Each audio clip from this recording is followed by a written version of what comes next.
Thank you, Mr. McGann. Ms. Blankenship, I would like to address my first question to you, if I may. You mentioned a problem, and Mr. McGann also mentioned the same problem with the SBA either denying or delaying payment on guarantees. Can you talk to us about how serious this problem is, and if so, how does it affect the program's overall success? Well, in my own experience at our bank, we haven't been denied any of the guarantees when we've had to go back to SBA. However, I have heard through the association that there are banks, there's grumbling that there's many delays, and maybe they're just getting a little pickier on the paperwork and the appraisals. And what that does is just foster an air of distrust with using that program. If a bank can be able to rely on that guarantee, mm-hmm. then they feel very comfortable in using that program, and it works to their benefit. But if they don't know that the government will stand behind the guarantee, then it will affect the program. The SOP manual from the SBA is over 400 pages long, and I think that if you're not a banker that is in the routine of making SBA loans, you get lost on dotting all the I's and crossing all the T's. My sense is that, and once again, we have never had a problem collecting on a guarantee. Sometimes it takes longer than we would like, but we have been paid in full. I think a concern with bankers that aren't in the routine of making SBA loans would find that trying to follow the SOP, trying to be sure that disbursements are appropriate at the front end. I think a lot of bankers may have trouble documenting or remembering to document the use of proceeds on the front end of an SBA loan, and when it comes time to collect on a defaulted loan, they may not have the paperwork in place to step through the disbursement process on the front end. Thank you. Ms. Hughes, one of the shortcomings of government investment program is the emphasis placed on early results. Consequently, there is a tendency to prematurely terminate programs that do not achieve results immediately. In the case of patient equity investment, how long does it take for investment programs to bear fruit? It's a great question. When equity capital is invested into a company, there is an immediate impact as far as the ability to hire employees, which will reduce the unemployment rate or increase the employment, so that those dollars and the resulting payroll taxes and things you'll see an immediate impact. In the midterm, you see an impact. The company that receives equity capital is obviously buying goods and services from other companies, so that capital is spent through the economy by buying goods and services. I think what you're referring to is when do you see return on your equity capital, mm-hmm. and most private equity funds have a 10-year life. They spend the first 3 to 5 years investing the capital. Then the companies need time to mature and to grow, and then those investments are typically harvested in a 7 to 10-year time frame. It is patient capital. It takes quite a while. Okay, thank you. Ms. Wotovich, we are all aware that the current recession grew out of the collapse in real estate prices, and this has significant consequences for the 504 program, which is often used to finance real estate. Do you believe that the SBA and the CDC community have the tools to mitigate potential fallout from these conditions?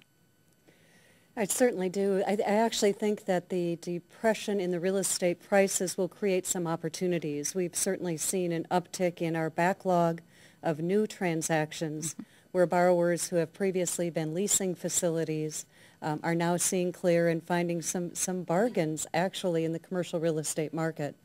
As it relates to our existing portfolio, I think we have to be very cautious. We do have to find a way to be patient.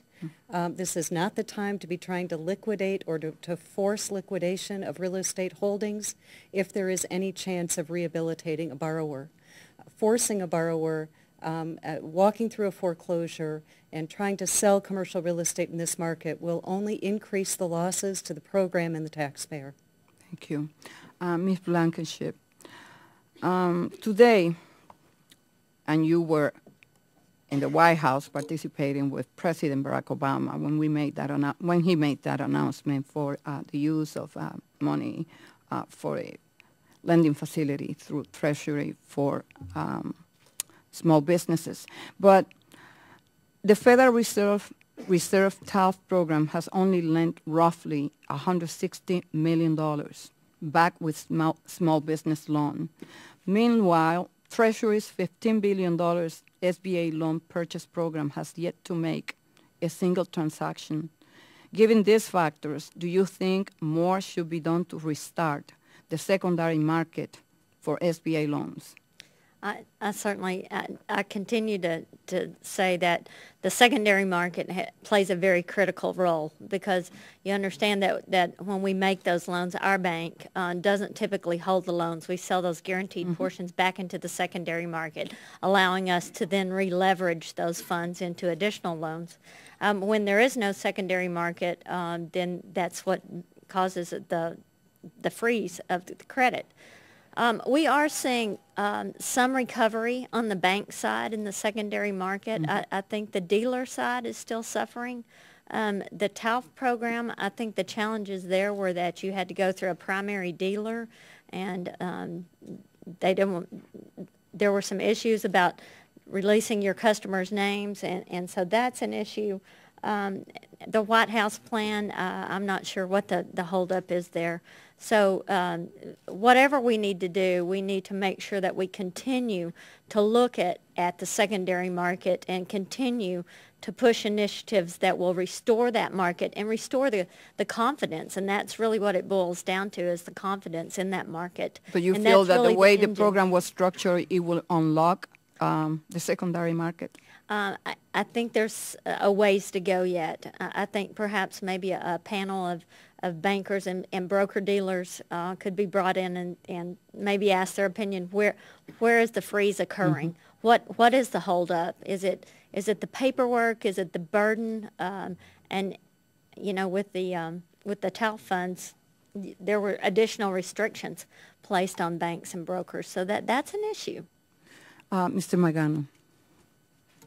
I would certainly agree with Cynthia. As far as Country Club Bank goes, we have always held our SBA loans. I think that we just have never had reliance on the secondary market. If it's out of our control, I think that we feel like we need to try to take care of what we're funding. But Cynthia's right. If the secondary market does open up, it does give every bank an opportunity to re-leverage those dollars into more SBA lending. Thanks. Mr. Hickok, do you believe that the Small Business Administration is doing enough to encourage and train new lenders to participate in this program? I can't say I have an answer to that. That's troubling. Well, whether they're doing enough, because in our area we've had a great relationship with the district office, and we get all the assistance we need. As far as training, they have monthly teleconferences, and so we do get adequate training nationwide. I can't speak to that, but locally, excellent. Thank you. And now I recognize the gentleman, Mr. Gray, ranking member. Thanks, Madam Chair.